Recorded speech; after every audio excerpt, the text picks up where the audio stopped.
All right, we're on. All right. Start with the non-dual pickup line. Non-dual pickup line. Yeah. Should we do the one I did? So we're at a party because we're such nerds that we actually make mentorship videos at a party, and we were discussing non-dual pickup lines. So I think Chad's going to start this video out with one before we discuss productivity tricks. I know something you don't. What's that? I'm already inside you. Oh baby, take me now. So am I. We're all inside each other. It's extremely incestuous. By the way, the theme was leopard print or what? Animal print. Indeed. Is this a sex video or a productivity? I can't remember. No, Depends what type of productivity you we're want. supposed to be talking about productivity. Okay. So some of the posts on the Facebook group for suggestions the main theme seemed to be around finding ways to kind of sort of get unstuck or not procrastinate or remove beliefs that are in your way. So we're thinking of just talking about the different productivity tips that we may have. Just vamping on that for a little bit, and hopefully there'll be some ones that you guys haven't heard before and can pick up and use. Yep. The thing that comes right to mind for me is just really connecting deeply with purpose. So sometimes like a task like, oh yeah, doing a bunch of emails sucks. And sometimes you actually don't need to do that task. Like if you're really deeply connected with like, this is what's most important for me, this is why I'm doing this, and this is where I'm going, then like make that the thing. And when you set aside your whatever time, 2 hours, 4 hours to work on it, turn off your cell phone, turn all distractions off. And when you find yourself wavering, just reconnect with that purpose and ask like, am I doing the thing that's most valuable in the next step to move towards that end goal, and let that guide you. Yep. I'll offer two pieces off of that. One is that I think it's actually, you're more productive when you don't multitask. Just That's true. In terms of a general productivity tip. Or I agree. I don't know. I don't know if I agree Yeah, I don't with know that if there's- actually, but It may be personality type dependent, so I guess explore, but definitely try not multitasking if you do it all the time, and see if it makes a difference for you. I forgot the other one, so hopefully I'll remember it later. Yeah. There are studies on that actually. I remember the other one. The other one was around the purpose piece. One of the things I did recently is I took a list of all my active projects and I wrote a purpose and an outcome for every single one. And I found that helped me kind of get out of the weeds in terms of my understanding of what mattered to me. Especially because I could start to see patterns. Like I could see a pattern of, oh, I'm doing a lot of things because I want to sharpen the saws like a coach. I'm doing a lot of things because I want to be of service to other people. So that begins to reconnect me with the actual deeper why of why I might even take on a project in the first place, which I think helps overall focus. my productivity is a little bit odd because I tend to work in like stints, and what I find is just like turning on some really awesome music and setting aside a distinct period of time where like I know of a couple hours to work, and so I can get into a flow, and having a list of the things that I need to get done and the things that I want to get done, and really following what I feel like doing in the moment.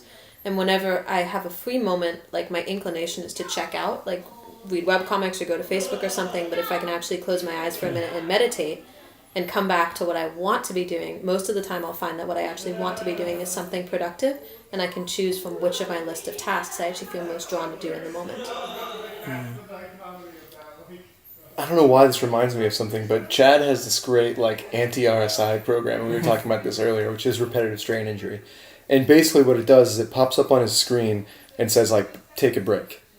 And I'm pretty sure all, like whether it's study breaks or whether it's working, like all sorts of different research shows that we're actually more productive when after, depends on what you're doing, but 45 minutes or 90 minutes, like you take even a 5-minute break, and if you can get up and walk around, it's that much more useful. And not just in like, oh, I can refocus now, but also in like, again, refocusing on like, why am I doing this, and letting some creativity emerge. Like it's very easy for me to get in, like if say I'm writing a song, say I'm coding, like it's like, oh, I need to fix this problem, and then I sit away from it for 5 minutes and I'm like, wait, I don't even need to fix that problem. I can bypass it by going straight to this. Yep. Yeah. Sort of the focus and relax rhythm Mm.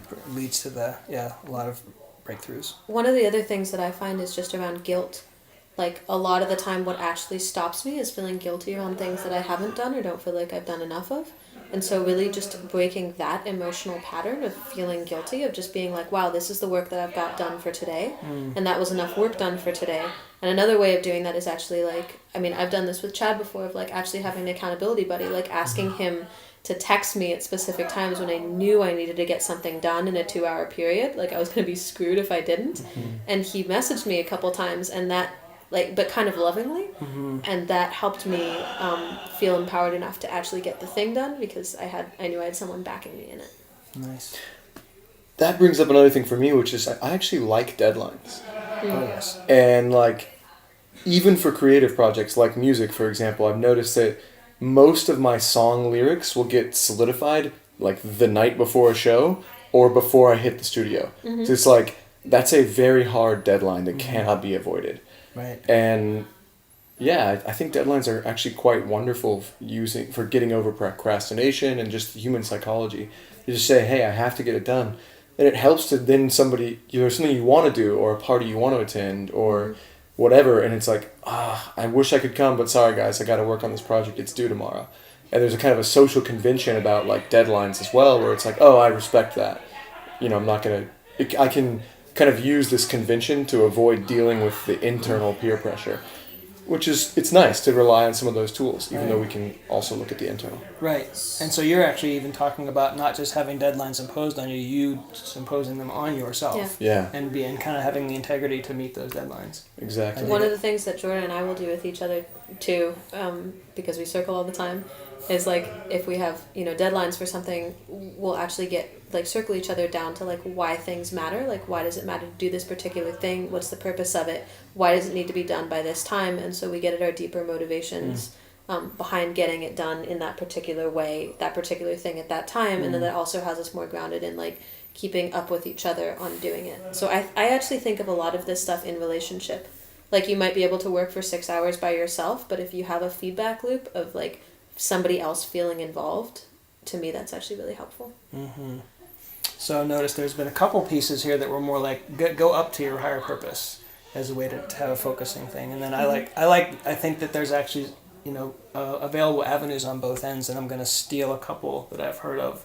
One was I'm doing coaching for a program called The List now, which is sort of a get things done type of program. And Robert McNaughton, who's leading that program, talked about if he's got a list of things to do and he can pick one that's like super easy to get done, just the idea of getting it done and checking it off, he's like, oh, that gives me this little dopamine hit and kind of creates momentum. So I think that's one possible way to kind of get yourself moving if you feel stuck, is just pick something that you can basically, like, I just call it get a win on, that you can mark it off, and that may pump your motivation to get you moving on bigger things. That's one. And one other thing is like something that's even one of the assignments that you're able to choose in the program is something called an ILP, which is an integral life practice. And that's basically making sure that in any given day, any given week, you're creating balance between mind, body, spirit, and shadow. And you have practices for all of those. So things that, engage your intellect, things that work your body, things that, connect you to spirit or to your purpose, and things that you're doing self-exploration. So a lot of the time when I feel stuck on something, like I've just worked for a long time, I've been thinking, it actually helps me to take a break and do something physical, to meditate for a little while, to journal, to go to therapy, to get circled, so try to exploring different quadrants and moving between those, rather than assuming that you have to be stuck on one thing, because if you're feeling burnt out, that's probably not a good place to be working from. Yep.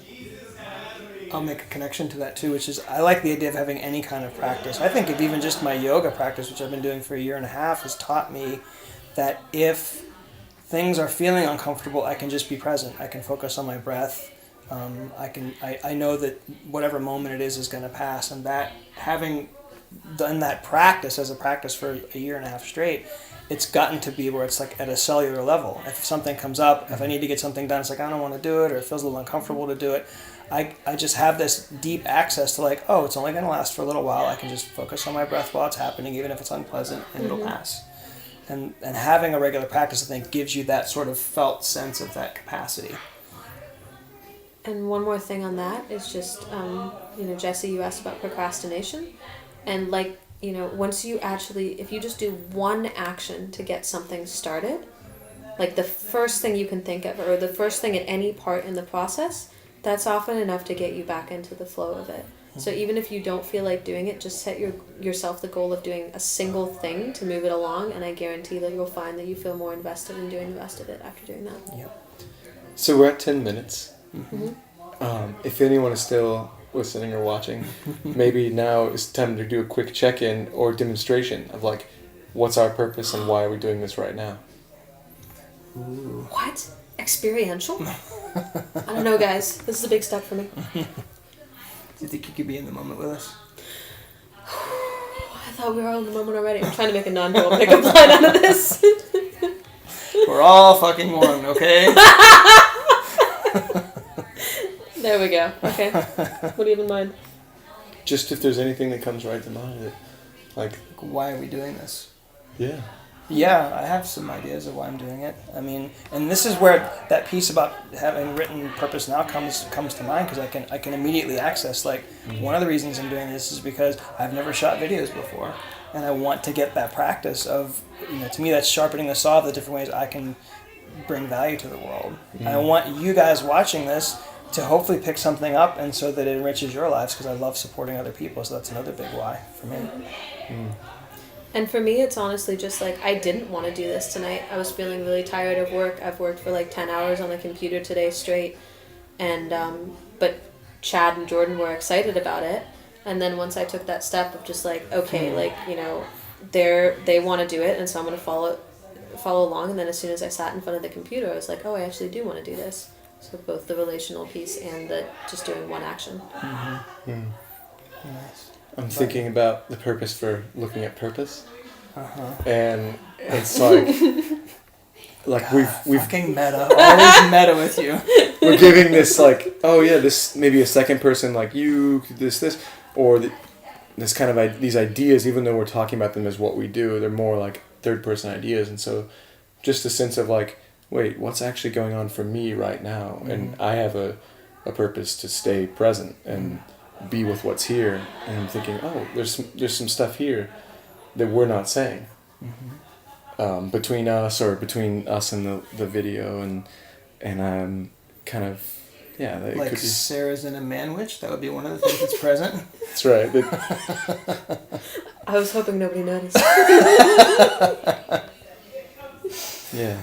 I have kind of a fun closer, I think. Yeah. Yeah. So I'm stealing this from David Allen's work, Getting Things Done. He talks about this concept of, he calls them tricks, and it's basically this idea that there's a smart part of your brain, and you figure out that part of your brain that's the smart part of your brain finds a way to trick the not so smart part of your brain into doing what you would need to do. And there's people. Jonathan Haidt calls it taming the elephant. Yeah, that's great. But like the most basic example is you're gonna leave and you put your car keys on something that you need to take with you. It's like it's a little trick that helps you function in your life, And so I thought maybe each one of us could share a trick that we have that kind of helps us function in our life. And then the suggestion would be for you guys to post in the Facebook group what tricks you use to kind of trick this. Yeah, to have the smart part of yourself trick the not so smart part of yourself into doing something. Who wants to start? The thing that came right to mind for me, and this is a funny, after talking about presence and stuff, like one of my tricks is I generally try to avoid doing any business at home. In terms of like computer, email, this kind of stuff, like, and I keep that for a coffee shop. So it's like I have keeps a work-life balance, and then that means when I do get to the coffee shop, like I'm in it, and I'm like, this is the limited amount of time that I have to get everything done. So yeah, I dig it. Actually, I was trying to think if I do have any tricks, but I think I do have one. Biking everywhere is actually a trick for me because often when I get really immersed in work, I don't have like a lot of time or attention to do physical exercise. And so by not having a car, like I automatically make myself have physical exercise and also create a lot of endorphins that I think keep me going throughout the day. And I make sure that like I have things on different sides of town at different times, so I can like do a 6-hour stint at a coffee shop and then know that I have to like have an appointment that's scheduled on the other side of town that's going to give me the opportunity to like work that back up and put me in a better mood. I like it. The only one I feel like I have a million of them, but the only one that's coming to mind is if I'm in bed in the morning and I don't want to get out, I just say to myself, okay, I'm going to take 10 breaths and then I'm going to get up. And I count the breaths, and when I get to 10, my body just gets up. Or he thinks of the fact that we're actually in him and gets him going. That these beautiful young people are inside of me. You could And take I go, that. oh! You could Get him out of me! Get him out of me! I think I'm trying to wrap this all together. So the breathing, so surprised. breathing is one of probably the best little tricks. To, like, stop and take 5 breaths or 10 breaths, and we can think of like air is this shared resource. So I'm like breathing you in, and you're breathing me in, even when we're in completely different parts of the world. With each breath I take, there's a way to connect with everything. So fucking new age. Aww. I love you, Jordan. Are we feeling complete? I think so. Yeah. That All right. completes our video for today. So do your fucking homework and we'll see you soon. Do your fucking homework. Love life. Breathe Jordan's air. Follow But your anyway, passion. let's take a breath together to end, guys. Oh, God. Ready?